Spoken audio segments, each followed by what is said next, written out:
भगवान को स्मरण करता है तो याद करता है कि परमेश्वर आपने यदि ये संसार बनाया है दूसरों के लिए, जीवों के कल्याण के लिए बनाया, अच्छे कार्यों में के अच्छी काम का संदेश आपने इस चीज़ के द्वारा दिया है। आपका बना हुआ सारे लोकांतर, सारे जड़ पदार्थ जितने पृथ्वी जल अग्नि वायु आदि, ये सब दूसरे के हित में लगे हैं। तो भगवान को याद करता हुआ परमात्मा की उपासना करने वाला कहता है कि मैं भी दूसरों का हित कर सकूं, परोपकार कर सकूं, जो है निष्काम भाव से कर्म कर सकूं, अपने जो है हित और अहित की भावना न समझ करके अपने कर्तव्य की दृष्टि से मैं दूसरों के लिए जितना कर सकता हूं उतना व्यक्ति को करना चाहिए।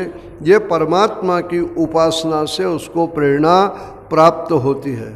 व्यक्ति जब स्वार्थ मान लेता है, परिणाम होता है कि उसके प्रतिकूल थोड़ा भी प्रभाव होगा वो दुखी हो जाएगा, अनुकूल होगा वो ज़्यादा जो उसके प्रति आसक्त हो जाएगा। और कर्तव्य की भावना से यदि कोई कर्म करेगा, निष्काम भाव से करेगा, परोपकार के भाव से काम करेगा, तो फिर उसको न तो राग होगा न द्वेष उसका होगा।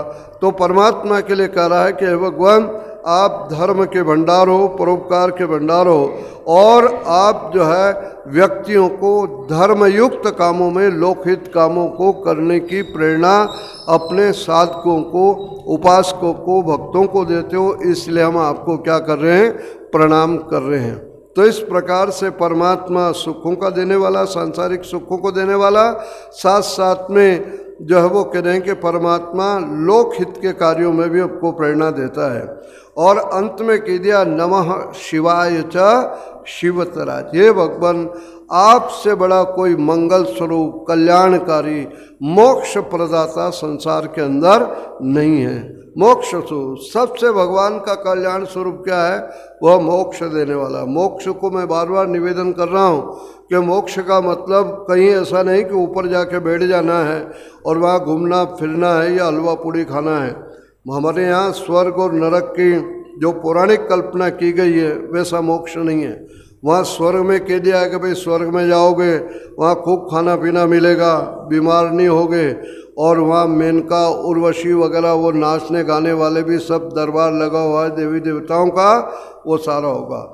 मुसलमानों के वहाँ पर भी कह दिया है कि यहाँ तो पानी की नदी बहती है, वहाँ दूध और शहद की नदी बहती है जन्नत के अंदर, और अच्छे से अच्छे, सुंदर से सुंदर जो स्त्री और पुरुष मिलेगा आदि।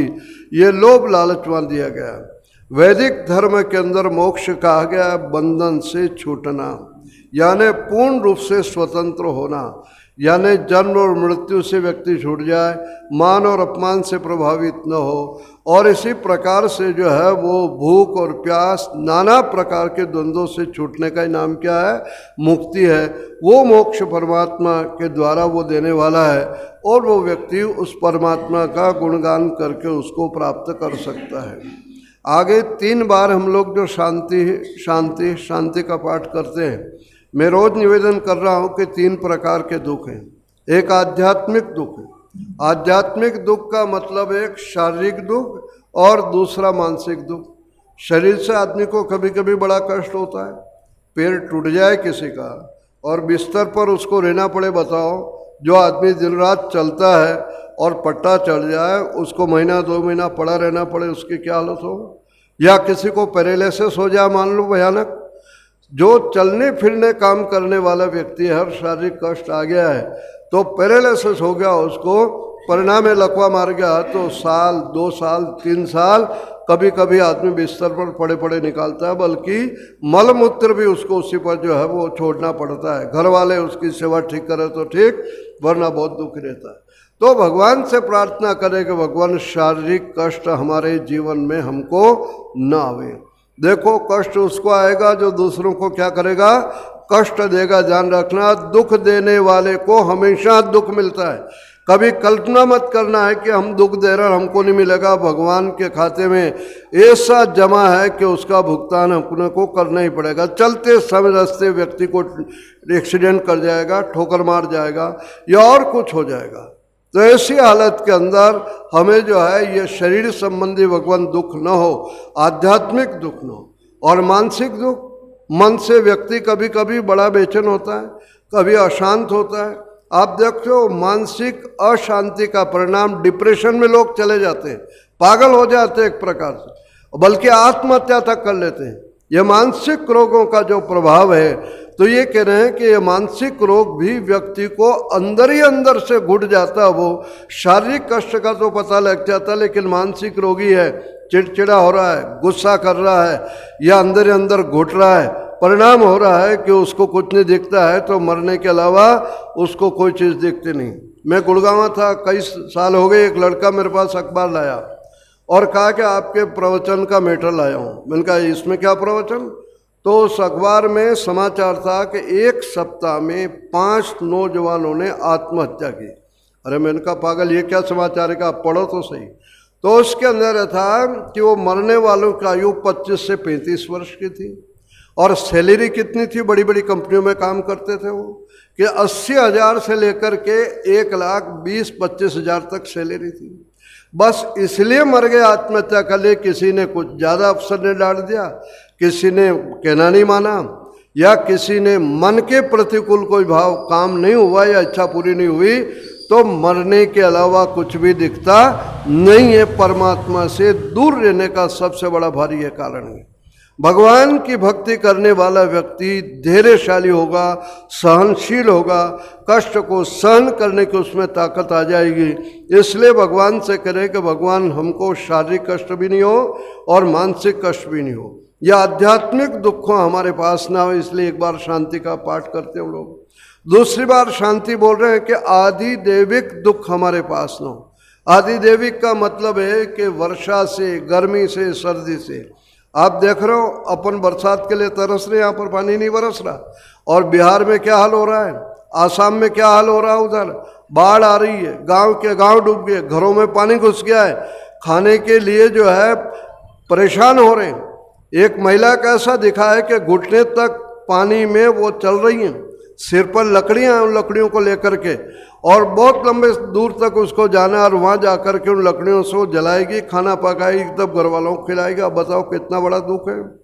और यहाँ ऐसी हालत हो रही कि पानी बरस नहीं रहा है, इतनी गर्मी पड़ रही है, और हम इस बात को रोज़ देख रहे हैं ऊपर के आज आ जाएगा, आज आ जाएगा। आज भी धोखा हुआ, थोड़े से 2-4 बूंदे गिरी और समाप्त। वेद में कहा निकामे निकामे नः पर्जन्यो विवर्षतु। हे भगवान, जब जब हम कामना करें तब तब वर्षा हो, और कामना कर रहे और वर्षा नहीं हो रही है, तो प्रार्थना करने से ये इच्छा पूरी नहीं होगी, क्योंकि कर्म भी हमारे ऐसे होने चाहिए।